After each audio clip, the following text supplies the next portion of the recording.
Fala galera, tudo bem com vocês? Eu espero que sim. Hoje nós vamos debater uma pergunta importante. Quem pode e quem não pode falar de história nos dias atuais?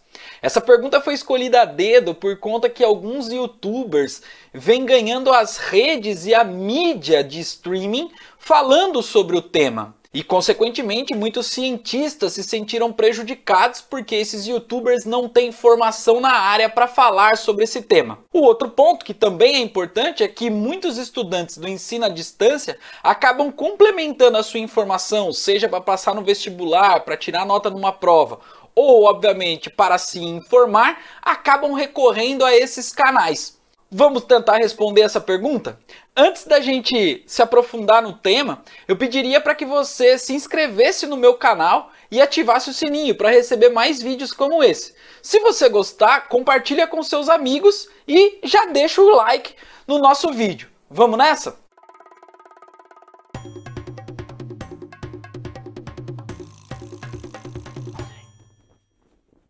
Vira e mexe, esse debate sempre é colocado à tona. Quem pode e quem não pode falar sobre a história? Esse debate acaba indo tanto para o senso comum, como acaba também ocupando a universidade.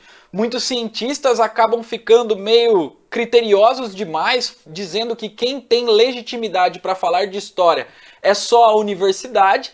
E outras pessoas do senso comum acabam relativizando demais, acreditando que todo mundo pode produzir história, todo mundo pode fazer história e, consequentemente, todo mundo seria um cientista em potencial. Mas antes, vamos tentar responder essa pergunta. Falar de história é muito bom. Eu gostaria que toda a sociedade pudesse falar de história todos os dias e, consequentemente, melhorar a sua memória e também saber as características de um passado que foi construída pela sua sociedade. Então esse é um ponto essencial. Falar de história é algo muito bom. Mas produzir a historiografia, que é no senso comum chamado de história, a história como uma disciplina, ou a escrita da história, essa parte já é uma coisa de cientista. Quando a gente diz que é uma coisa de cientista, nós estamos falando que a historiografia é uma ciência. E por ser uma ciência, ela exige um método, ela exige um critério e ela exige uma fonte concreta. E essa fonte a gente chama de fontes históricas, que são materiais do passado que ficaram e estão presentes nos dias atuais e que os historiadores eles podem, com uma lupa precisa, acabar vinculando, juntando essas fontes para tentar relatar aquilo que aconteceu no nosso passado. Então esse historiador é o responsável por trazer à tona aquilo que a sociedade esqueceu.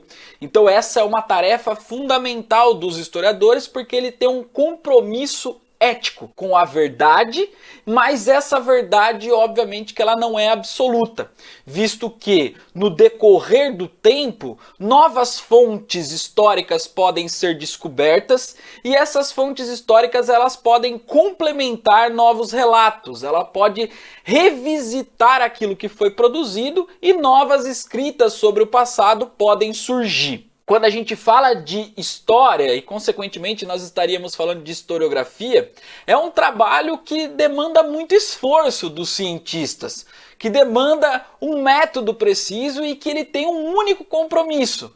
E o compromisso é buscar ali uma verdade para esclarecer algo do passado baseado em fontes concretas. É claro que quem faz história muitas vezes tenta produzir essa história a partir da sua investigação.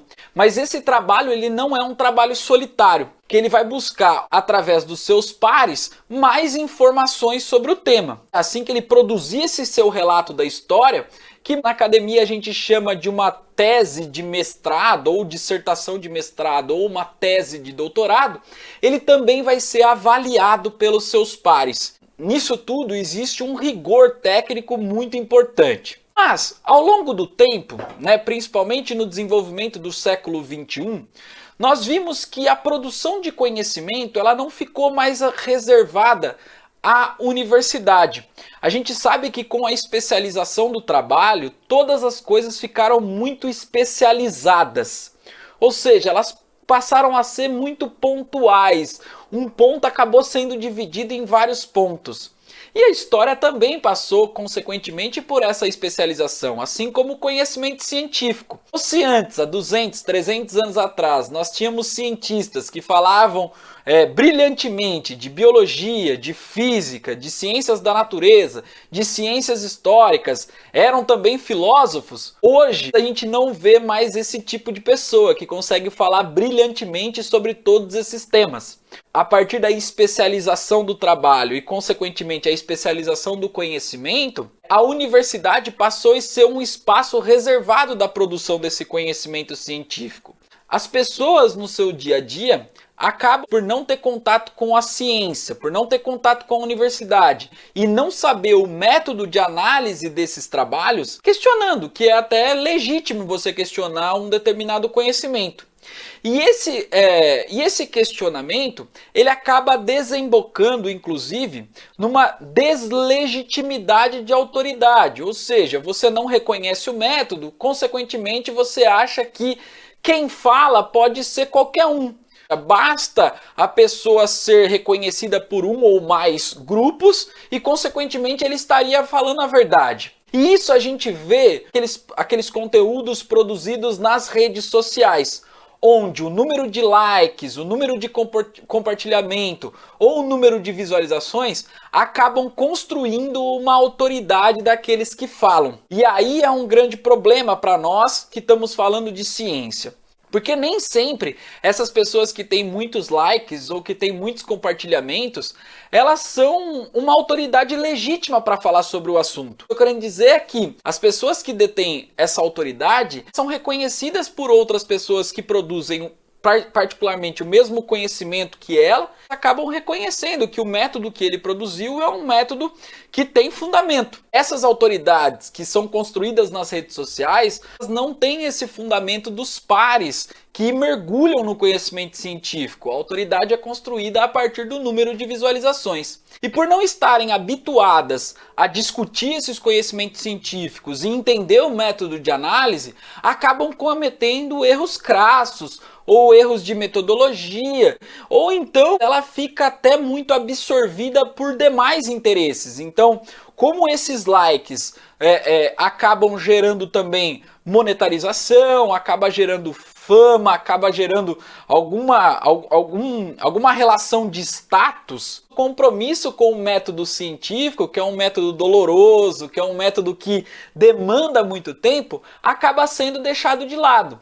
E aí, o objetivo desse indivíduo passa a ser conseguir mais visualizações. E para você conseguir trazer mais visualizações e construir uma carreira de youtuber, às vezes você tem que fazer algumas escolhas. E essas escolhas geralmente passam por cima do método científico. Mas a gente tem que também levar em consideração que tem muita gente boa que produz conteúdo no YouTube.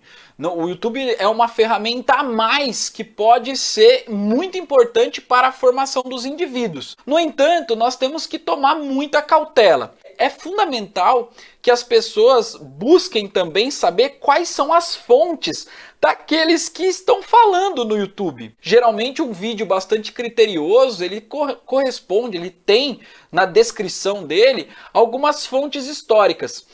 Fontes históricas ou fontes bibliográficas. E essas fontes bibliográficas, elas também têm que ter um embasamento teórico importante, onde haja um reconhecimento por quem produz história ou por quem produz ciência. O segundo ponto, esses youtubers, eles têm um papel fundamental na formação, visto que eles acabam trazendo mais propaganda, trazem mais informação, conseguem disseminar ideias sobre a história. E isso ajuda a sociedade a buscar mais informações sobre um evento histórico, sobre um passado que estava esquecido, ou então alguma curiosidade que possa trazer uma memória mais afetiva para as pessoas. Já cai por terra aquele ditado que só os historiadores podem falar de história. E outra coisa, eu também não estou querendo dizer para vocês que é só quem tem diploma que pode escrever história. É aquele grande lance. Com a especialização do trabalho, obviamente que as pessoas que têm mais aptidão ou que acabam desenvolvendo melhor a aptidão para trabalhar com história são pessoas que em algum momento tiveram contato com esse mundo que produz a ciência, que é a universidade.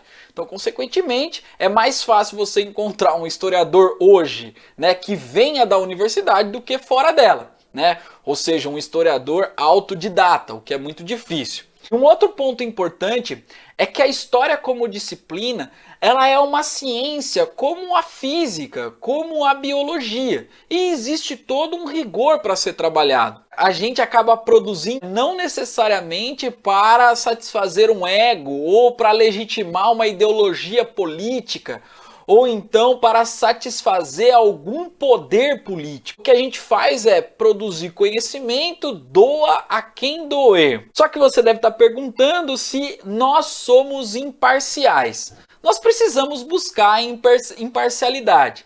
Mas assim como todas as disciplinas dentro das ciências humanas, nós também fazemos parte meio que o laboratório de estudo da história. É difícil descolar o cientista do objeto de análise. Ele faz parte da sociedade. Que o cientista, ele tem as suas paixões, ele teve a sua formação, mas ele, a partir de um método rigoroso que não é criado por ele, mas sim compartilhado pelos seus pares, levantar as informações para trazer um relato sobre esse passado.